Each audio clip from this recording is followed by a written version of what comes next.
Now at 5, the recount begins in Wisconsin. What, if anything, will it accomplish? 13 days, 3 million votes to recount, some by hand, some by machine. Donald Trump won Wisconsin by 22,000 votes. That's less than 1% of the total. The Green Party asked for the recount to ensure the integrity of the vote. There's no proof of any wrongdoing in the original vote count. The Green Party is paying for the task. It won't cost taxpayers a dime. Now, we have team coverage of this first day of the recount. Ben Jordan is live in Waukesha, where they haven't started yet. But we're going to begin with Casey Geraldo, who is in Milwaukee County. How's it going there so far? 8 votes here today that counted in November initially have already been thrown out. It's all part of this process of the inspectors going through the ballots, making sure everything's right.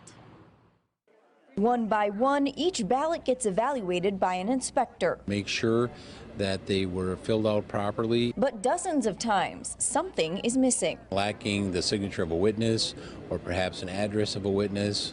In some instances, the absentee ballot applicant forgot to sign. That's when it goes to these people, the Milwaukee County Election Commissioners, appointees of County Executive Chris Abley. Witness these individuals sign their name in order to get the ballot, is that right? The Election Commission hears out the ballot issue and gets to decide if that vote counts or not. 3 ayes, 0 noes. The motion to accept the ballots from the village of Bayside prevails. State statute sets standards for making that decision. If it's an error that was made by an election official, then the ballot should be accepted. If it's an error made by the voter, then it depends on what that error is. Zarnecki says if a voter makes a minor error, like forgetting their zip code, the ballot will likely count. Another more unusual situation that came up today, a Brown Deer woman who they say had some language barriers, voted actually twice in this election, once earlier, once on election day. So they had to throw out her absentee ballot. When they couldn't find it, they decided to pull a random ballot and toss that one out instead.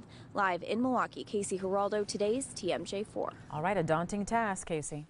Well, the recount hasn't started in Waukesha County. Ben Jordan is there with that part of our coverage. Ben? George, the clerk here says there's several formalities to get through, starting this morning all the way through the afternoon, setting them back. In a room full of clerks, tabulators, observers, and public, the presidential recount in Waukesha County has yet to involve firing up the optical scanners to count the ballots. So it's taking a long time. Tabulator Fran Korthoff is taken aback. She thought the ballots would be in constant motion by now. Like the political process, everything moves slow. The morning started off slowly with a motion to recount all of the ballots by hand despite the Dane County judge's ruling against requiring the method. I think it's a more accurate way to determine the results. Steve Herrick's motion denied 2-1 with help from clerk Kathleen Novak. I think it's just critical that we go ahead with the optical scan. After motions came poll books matching numbers from the general election to their ballot count of around 240,000. Time ticked away until mid-afternoon until that was complete, putting tabulators behind the daily goal. I would suspect that we're not for today. However, I built out a timeline that gives us a virtual full last day of no one scheduled. Late afternoon was dedicated to more of the same with absentee ballots. After that's all completed, then we'll be into opening ballot bags and starting the process there. They'll get it done. They'll get it done. They're going to work 3 shifts if necessary. And the official recount is set to begin after dinner tonight. They're going to be starting with the absentee ballots, and they're planning on working all the way up until midnight.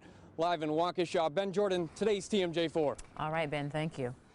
Well, Wisconsin votes have to be certified by December 13th. The Electoral College meets and sends the votes to Congress on December 19th. Congress counts those votes on January 6th. Michigan was supposed to start its recount tomorrow, but the Trump campaign filed an objection.